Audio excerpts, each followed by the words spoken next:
So, bali ito yung damage nito. Ito, tinanggal ko na. So, palitan natin ng rotor o yung motor niya. Kasi sira na yung windings. Bali ito yung nililipat natin doon. Bali ito yung rotor ng ating stand fan. Ito. Kabit natin dyan. 1, 2, 3. So yan, nakita nyo mga rek.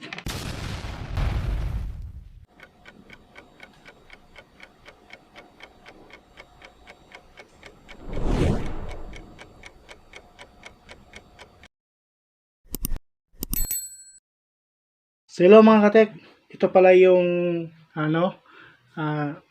kadugtong yung wolfa natin na hindi naayos kasi may part to. So ito yon. Balik ang matik at isa-ulit na natin to.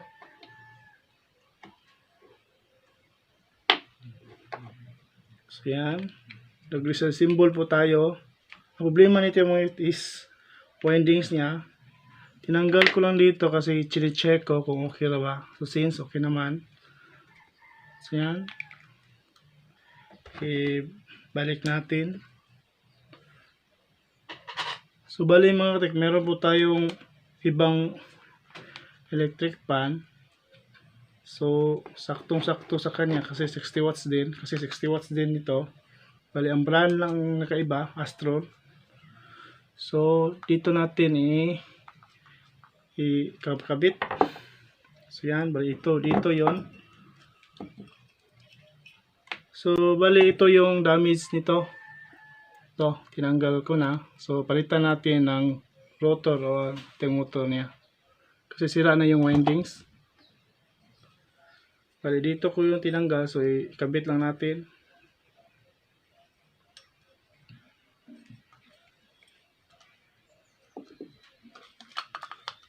So yan. So ulit lang natin.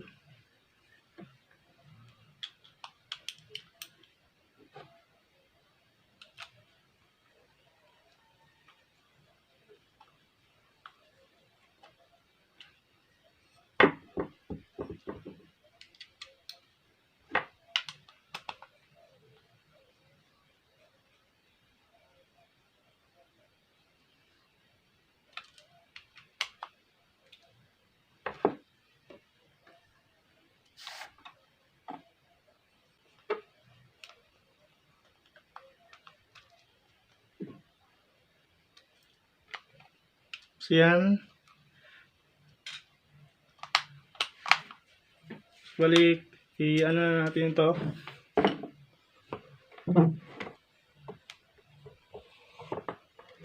So okay lang naman. Lagyan lang natin kuting grasa. Kasi may rito. Walang problema, sakting ang busing niya mga katek, okay lang. Pasensya kayo, ngayon ko lang ito. Pasensya, ngayon ko lang ito na-upload. So yan. Kunting linis lang, kahit kunti.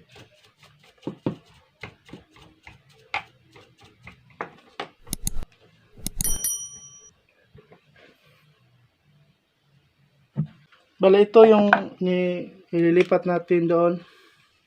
Bali ito yung rotor ng ating stand fan. Ito. Kabit natin dyan. Sakto-sakto kasi mga katek is 60 watts din. Ang problema kasi doon is okay lang pero ang bushing naman niya. So ginawa ko ito na lang. Kasi ito yung sabi ng customer, ito yung importante kasi para sa kwarto talaga to. Linisin lang natin. Kasi hirap na linisin kapag na-okay na.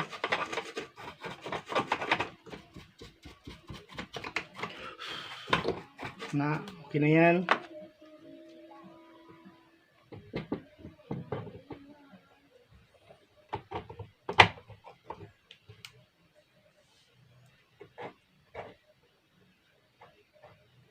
So yun. Bali ito, kabit na natin to.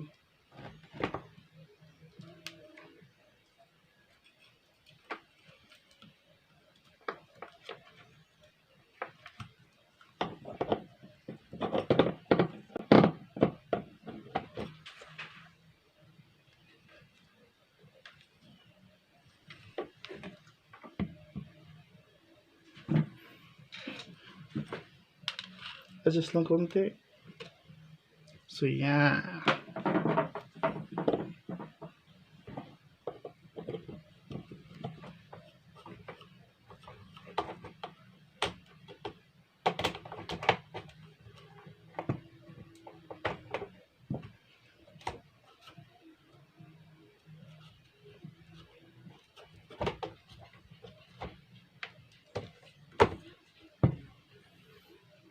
Tingnan nyo mga katek, saktong-sakto.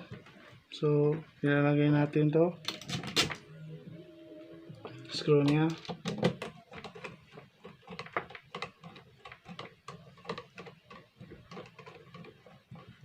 So, yan, balik. Ito yung kadugtong natin mga katek. Nang i-upload natin ilang araw. So, ito yung kadugtong na parto ng ating refill wall fan.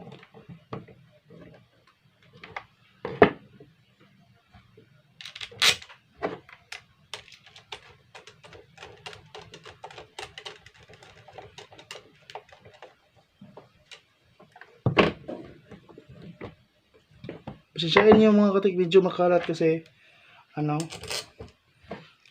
hindi natapos tong, kaya ito na lang.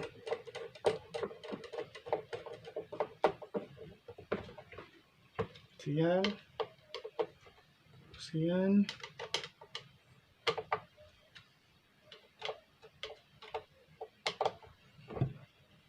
Dapat tornilyo niya is ito talagang hugot. Siyan. Good na good.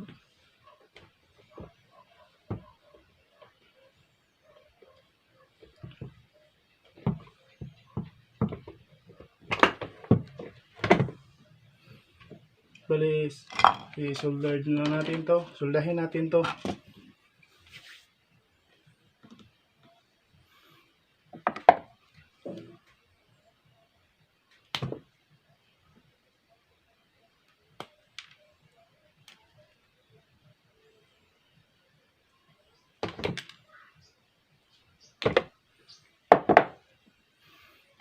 Bali, testingin mo muna natin to mga katik, kung gagana ba talaga. So, since ito yung, meron dito yung dito tayo kukuha sa common. Ito, common.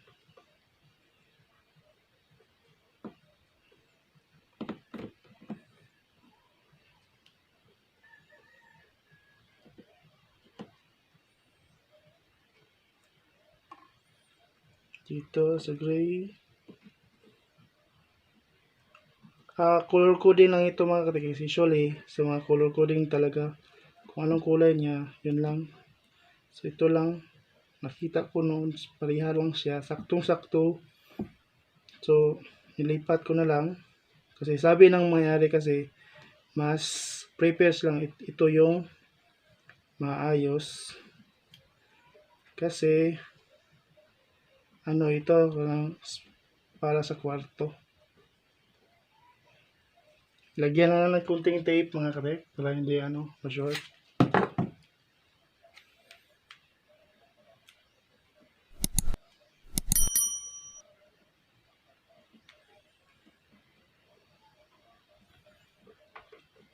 Bali ito, dito lang ako nilagay kasi may fuse yan. So yan. Ma-short yan.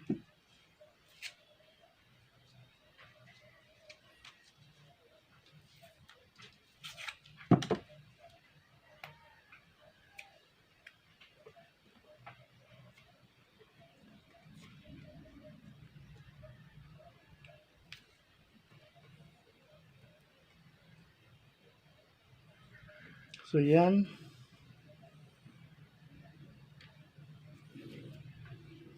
Bali, ito lang yung gagamitin natin. kapasitor niya kasi okay lang kapasitor niya noon doon. So hindi lang natin gagamit ng ano, mas malaki kapasitor kasi ito lang binigay. Ito lang ang nakalagay niya.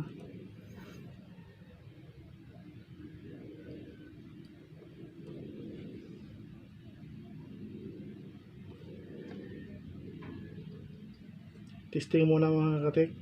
Kaya ganyan ko. So yan.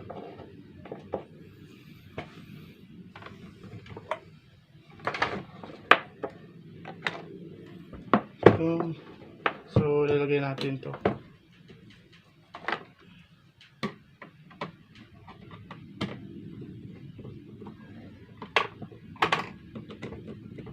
At kung bago pa kayo sa akin channel mga katik, subscribe naman. And click yung notification bell para updated na naman kayo para sa akong panibagong video.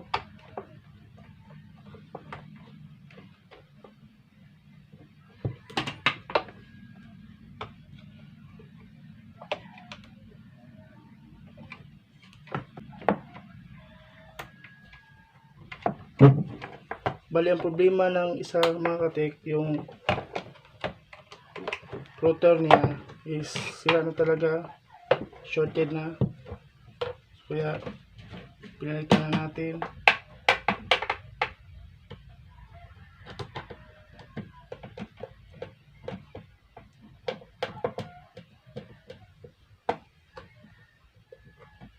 Yan. Pasensyahin niyo, medyo kalat.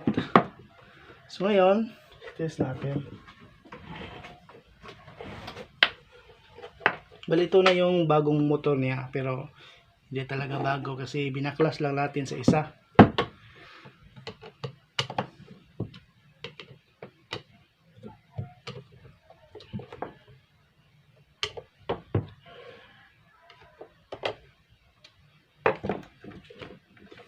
Yan, ito yung capacitor niya. Test lang natin ito mga tikisinana ba siya. For yung bushing, okay lang yan. Pushing at saka yung so i-zero lang natin muna.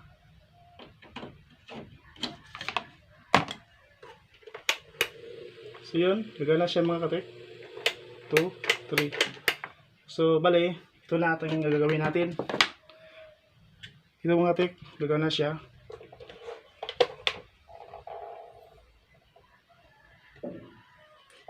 So, titest natin para makita nyo. Pinahin ko na lang. So, yan. Tingnan natin wala bang short.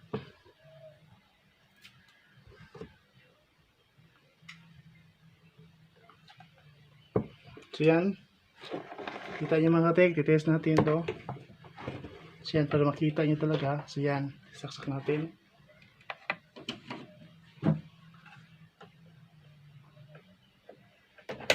Yan mga katik, oh. 1, 2, 3. So, yun. Ulitin lang ko mga katik ha, para makita nyo. 1, 2, 3. So, yan. Nakita nyo mga katik. So, bali, ito na ang gagamitin natin.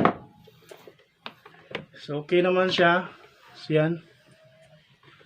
Yung bushing niya, kira. Yan. Bali, kita natin ito sa pag ano mga katika.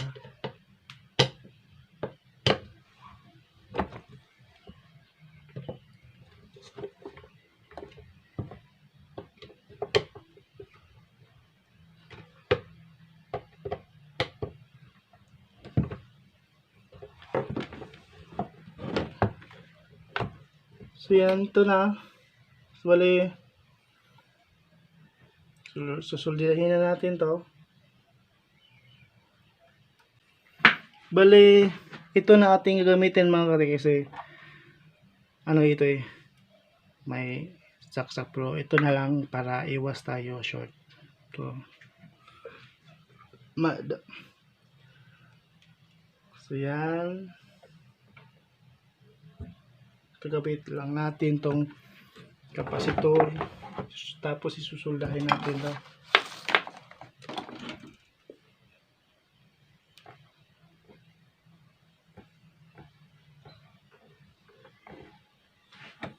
So yan. Ito rin. Bali, soldahin natin ito mga katik ha.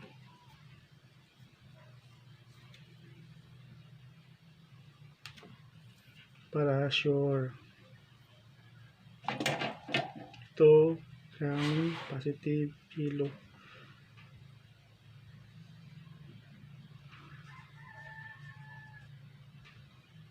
So yan. Bali, dito ko na nilagay kasi may fuse rin dito.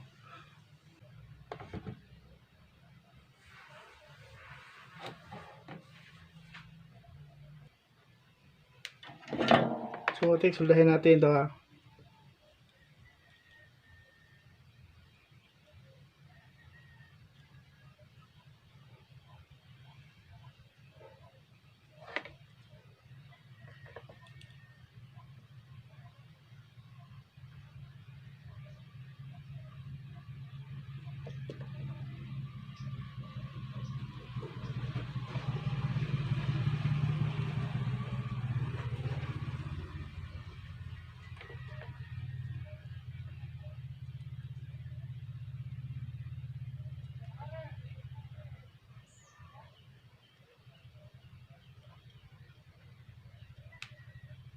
Ito ring capacitor soldahin natin.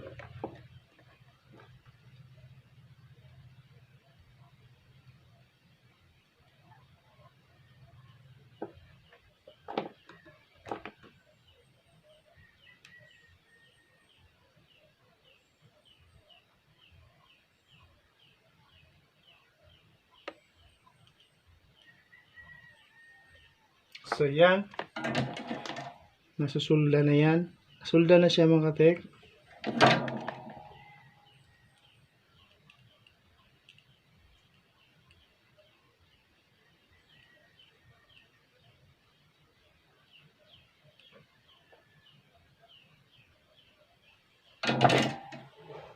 So yan, bali lagyan lang natin ng ganito.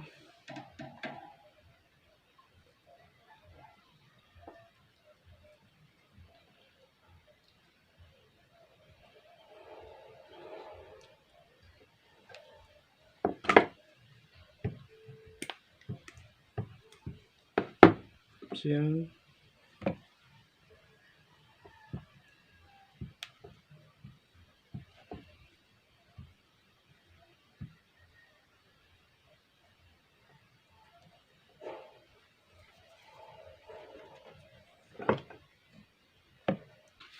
So ito mga katek, okay na. So yan, ibalik na natin yung kahan niya.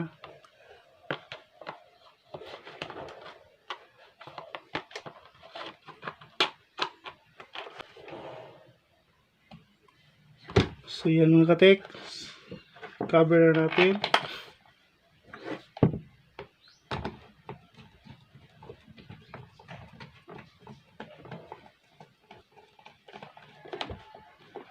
So yan, nalagay natin to. So yan, test natin to kung okay ba.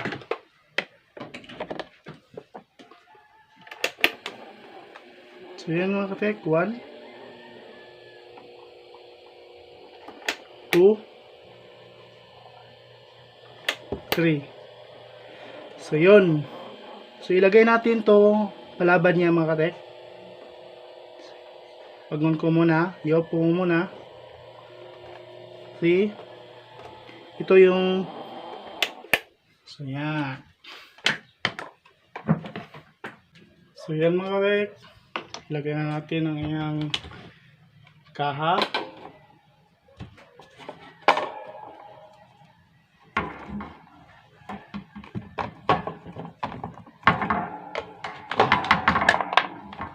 Lagyan natin ng blade.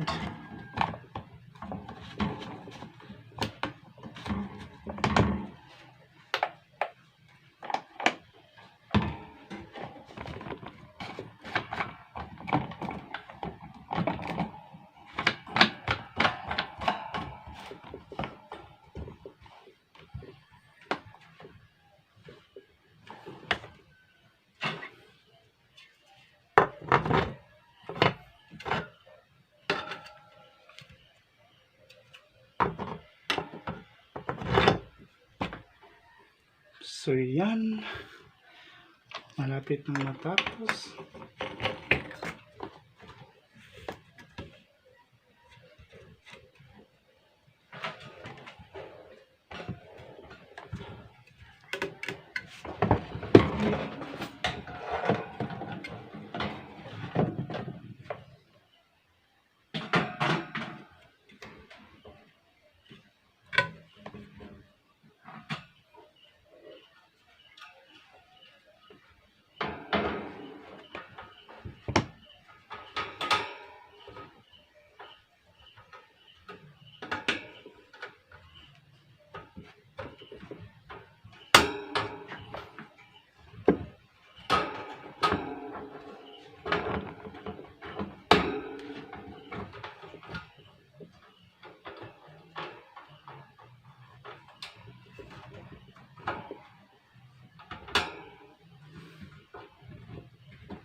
So ito mga katek, tapos na.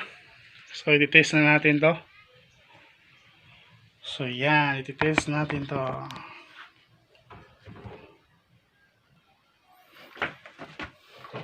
So ito mga katek, i-test na natin.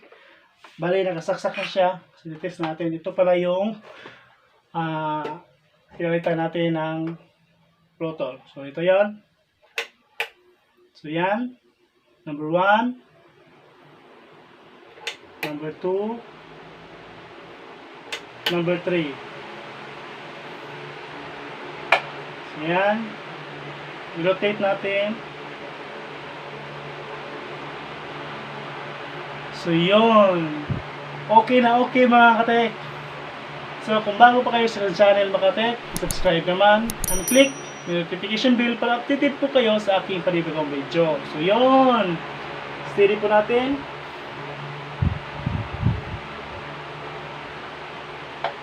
So yan. So yun mga katek, thank you for watching. Have a nice day. Thank you sa pag-subaybay sa akin.